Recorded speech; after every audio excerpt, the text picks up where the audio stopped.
I realized that the dream car I'd worked so hard to get wasn't all it was cracked up to be just a few months after driving it off the lot. It all started when I finally saved up enough money to buy my dream car, a sleek, high-performance sports car I'd been eyeing since college. I had spent years cutting expenses, working overtime, and saving every spare penny to make this dream a reality. The day I drove it home, I felt on top of the world.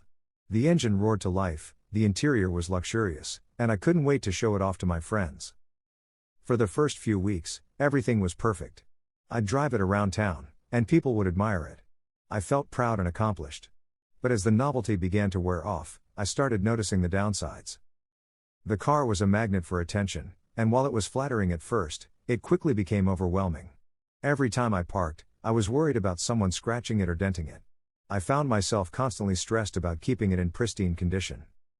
The gas mileage was terrible, and maintenance costs were sky high. What I thought would be a joy to drive soon became a burden.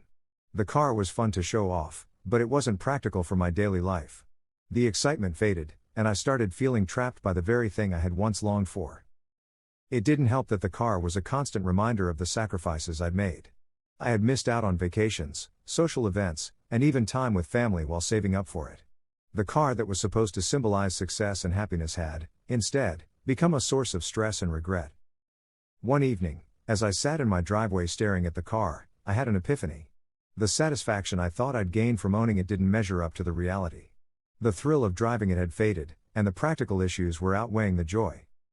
Eventually, I decided to sell it. The decision wasn't easy, but it felt right.